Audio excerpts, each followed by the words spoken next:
মহিলাসকললৈ ভাল খবৰ। এই বছৰ আপুনি এটা চিলাই মেচিনৰ গৰাকী হ'ব পাৰিব। এই চিলাই মেচিন আপুনি লাভ কৰিব ফ্ৰীত। ভাৰত চৰকাৰৰ অধীনত চলি থকা ফ্ৰী চিলাই মেচিন যোজনাৰ জৰিয়তে আপুনি লাভ কৰিব পাৰিব এটা ফ্ৰী চিলাই মেচিন। এই চিলাই মেচিন আপোনালোকে কেনেধৰণে লাভ কৰিব, কি ডকুমেণ্টছ লাগিব, কেনেকৈ আপোনালোকে এপ্লাই কৰিব, এই সকলোবোৰ ডিটেইলছ মই আপোনালোকৰ বাবে আজি লৈ আহিছোঁ। আপোনালোকে ভিডিঅ'টো শেষলৈকে ভালদৰে চাই যাওক আৰু মই যেনেকৈ কৰিছোঁ আপোনালোকে সেই কথাবোৰ ভালদৰে বুজিবলৈ চেষ্টা কৰিব আৰু তাৰপিছত আপোনালোকে নিজে আপোনাৰ মোবাইলৰ পৰা এই চিলাই মেচিন পাবৰ বাবে আপুনি নিজে এপ্লাই কৰি ল'ব পাৰিব। তাৰ আগতে আপোনালোক সকলোকে এটা সৰু ৰিকুৱেষ্ট, আপোনালোকে যদি মোৰ চেনেল প্ৰথমবাৰ আহিছে, মোৰ চেনেলটো ছাবস্ক্ৰাইব কৰি কাষত থকা বেল আইকনটো বজাই লওক এনেধৰণৰ গুৰুত্বপূৰ্ণ ভিডিঅ'বোৰ পাই থাকিবৰ বাবে। আৰু ভিডিঅ'টো ভাল লাগিলে এটা লাইক আৰু শ্বেয়াৰ কৰিব নাপাহৰিব। যদি আপোনালোকৰ আৰু কিবা সুধিবলগীয়া জানিবলগীয়া থাকিলে, প্ৰথমতে আপোনালোকে বিনামূলীয়া চিলাই মেচিন আঁচনি অনলাইন পঞ্জীয়ন 2024 কি হয় সেইটোৰ বিষয়ে আপোনালোকে জানি লওক। আৰু আপোনালোকে অনলাইন পঞ্জীয়ন কৰিবৰ বাবে আপোনালোকৰ কি ডকুমেণ্টছৰ প্ৰয়োজন হ'ব এই সকলোবোৰ আপোনালোকে প্ৰথমতে জানি লওক। মই শেষত আপোনালোকক জনাম যে এই আঁচনিৰ বাবে অনলাইন কেনেকৈ এপ্লাই কৰিব পাৰিব। চাওক, ইয়াতে দেশৰ মহিলাসকলক স্বাৱলম্বী কৰিবলৈ কেন্দ্ৰীয় চৰকাৰে সময়ে সময়ে নতুন নতুন আঁচনি মুকলি কৰি থাকে। যদি আপুনি এগৰাকী মহিলা তেন্তে কেন্দ্ৰীয় চৰকাৰে জাৰি কৰা বিনামূলীয়া চিলাই মেচিন আঁচনিৰ কথা নিশ্চয় শুনিছে। যদি আপুনি মহিলা হয় আপোনালোকে নিশ্চয় এই চিলাই মেচিনৰ বাবে এপ্লাই কৰিব পাৰিব। চাওক, আৰু এই আঁচনিৰ অধীনত কেন্দ্ৰীয় চৰকাৰে ঘৰৰ প্ৰতিগৰাকী মহিলাক বিনামূলীয়া চিলাই মেচিন প্ৰদান কৰি আছে। গতিকে আপোনালোকেও বিনামূলীয়া চিলাই মেচিন লাভ কৰাৰ সোণালী সুযোগ লাভ কৰিছে।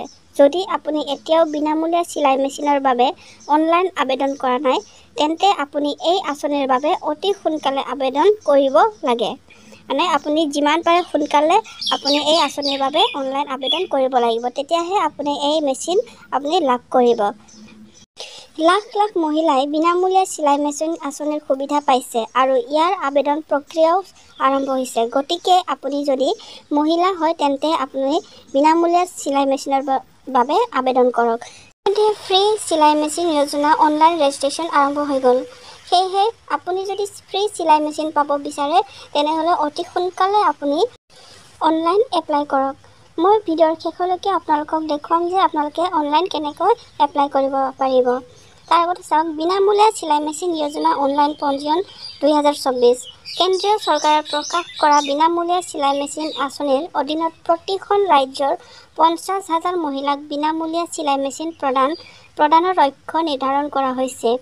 এইটো আপোনালোকে ভালদৰে বুজি লওক। চাওক, ইয়াতে এগৰাকী দুগৰাকী মহিলা নহয় বা 100গৰাকী 200গৰাকী মহিলাও নহয়, ইয়াতে এটা ৰাজ্যত 50,000 মহিলাক এই বিনামূলীয়া মেচিন প্ৰদান কৰা হ'ব। সেয়েহে 50,000গৰাকী মহিলাৰ ভিতৰত আপুনিও হ'ব পাৰিব। সেয়েহে আপুনি অতি সোনকালে অনলাইন আবেদন কৰক। এই আঁচনিৰ জৰিয়তে 20 বছৰৰ পৰা 40 বছৰৰ ভিতৰৰ মহিলাক বিনামূলীয়া চিলাই মেচিন প্ৰদান কৰা হ'ব। আপোনাৰ বয়স কিমান হ'ব লাগিব এইটো জানি লওক। আপুনি যদি 20ৰ পৰা 40 বছৰ বয়সৰ ভিতৰত হয় তেতিয়া নিশ্চয়কৈ আপুনি এই আঁচনিৰ বাবে আবেদন কৰিব পাৰিব। অনলাইন আবেদন কৰিবলৈ কেন্দ্ৰীয় চৰকাৰে এটা সুকীয়া পৰ্টেলো মুকলি কৰিছে।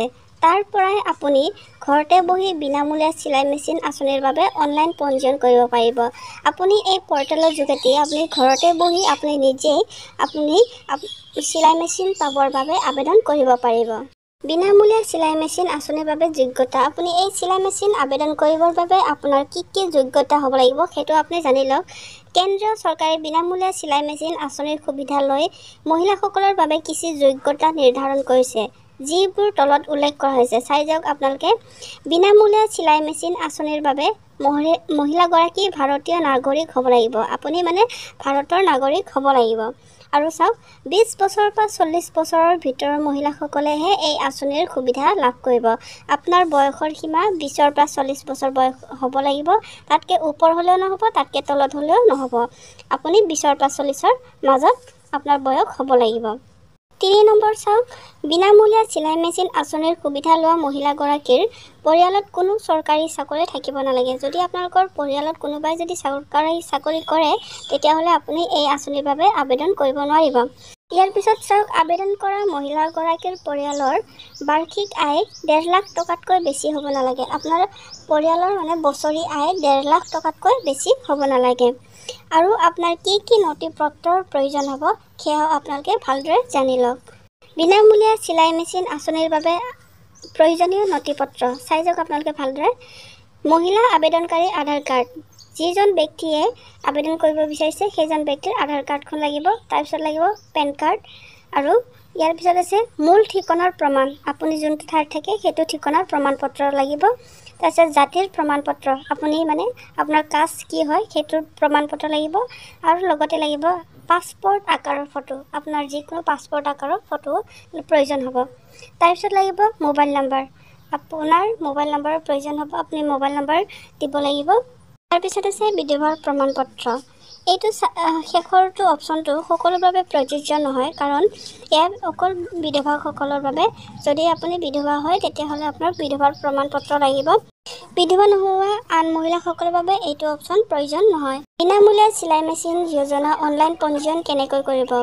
আপুনি আপোনাৰ মোবাইলৰ সহায়তে আপুনি নিজেই কেনেকৈ অনলাইন পঞ্জীয়ন কৰিব, গোটেই ডিটেইলছখিনি মই দি যাম, আপোনালোকে ভালদৰে মন দি চাই যাব। যদি আপুনি চিলাই মেচিন যোজনা অনলাইন পঞ্জীয়ন প্ৰক্ৰিয়াৰ বিষয়ে জানিব বিচাৰে তেন্তে তলত দিয়া সকলো পদক্ষেপ অনুসৰণ কৰক। ইয়াতে যেনেকৈ পদক্ষেপবোৰ আছে সেই সকলো পদক্ষেপবোৰ আপোনালোকে অনুসৰণ কৰি যাব। 1 নম্বৰ চাওক, বিনামূলীয়া চিলাই মেচিন অনলাইন পঞ্জীয়নৰ বাবে প্ৰথমে কেন্দ্ৰীয় চৰকাৰৰ অফিচিয়েল ৱেবছাইট, এইটো ৱেবছাইটলৈ আপুনি যাব লাগিব। আপোনালোকে যেতিয়াই এইটো ৱেবছাইটলৈ ক্লিক কৰিব 2 নম্বৰ অপশ্যনটো ওলাই পৰিব, চাই যাওক। ইয়াৰ পিছত হোম পেজত আপোনালোকে কি কৰক, এপ্লাই ফৰ চিলাই মেচিন এইটো লিংকত আপোনালোকে ক্লিক কৰিব লাগিব। 3 নম্বৰত আছে, ইয়াৰ পিছত আপোনাৰ সন্মুখত এটা নতুন পেজ খোল খাব। ইয়াৰ পিছত 4 নম্বৰত আছে, ইয়াত আপুনি আপোনাৰ মোবাইল নম্বৰ আৰু কেপচাৰ কোড দি ভেৰিফাই কৰিব লাগিব। 5 নম্বৰত আছে, ভেৰিফিকেশ্যনৰ পিছত আপোনাৰ সন্মুখত আবেদন পত্ৰখন খোল খাই যাব। যেতিয়া আপুনি ভেৰিফাই কৰিব তাৰপিছত আপোনালোকৰ সন্মুখত আবেদন পত্ৰখন আহিব। তাৰপিছত 6 নম্বৰ চাওক, আবেদন পত্ৰত সোধা তথ্য প্ৰৱেশ কৰিব লাগিব। ইয়াতে আবেদন পত্ৰত যিমানবোৰ তথ্য আছে সেই তথ্যবোৰ আপোনালোকে প্ৰৱেশ কৰিব লাগিব। 7 নম্বৰত আছে, আপুনি আবেদন পত্ৰৰ লগতে আপোনাৰ প্ৰয়োজনীয় নথিপত্ৰসমূহ স্কেন কৰি আপলোড কৰিব লাগিব আৰু ইয়াৰ পিছত আবেদন পত্ৰখন জমা দিব লাগিব। ইয়াতে যেনেকৈ আপোনাৰ আধাৰ কাৰ্ড, পেন কাৰ্ড, আপোনাৰ ডকুমেণ্টছসমূহ যি প্ৰয়োজনীয় নথিপত্ৰ ইয়াতে আপোনাৰ পৰা বিচৰা হৈছে সেই সকলো নথিপত্ৰসমূহ আপুনি স্কেন কৰি ইয়াতে আপুনি আপলোড কৰিব লাগিব। এই প্ৰচেছেৰে আপুনি আপোনাৰ মোবাইলৰ সহায়তে কেন্দ্ৰীয় চৰকাৰৰ পৰা দিয়া ফ্ৰী চিলাই মেচিনৰ বাবে আপুনি ৰেজিষ্ট্ৰেশ্যন কৰিব পাৰিব। আশা কৰিছোঁ আপুনি সকলোবোৰ ভালদৰে বুজি পাইছে, আৰু যদি ভিডিঅ'টো আপোনাৰ যদি ভাল লাগিছে এটা লাইক আৰু শ্বেয়াৰ কৰিব নাপাহৰিব। আৰু লগতে আপুনি যদি মোৰ চেনেলত প্ৰথমবাৰ আহিছে চেনেলটো ছাবস্ক্ৰাইব কৰি কাষত থকা বেল আইকনটো বজাই লওক এনেধৰণৰ নতুন ভিডিঅ'বোৰ পাই থাকিবৰ বাবে। তেনেহ'লে আজিলৈ আপোনালোক সকলোকে ধন্যবাদ।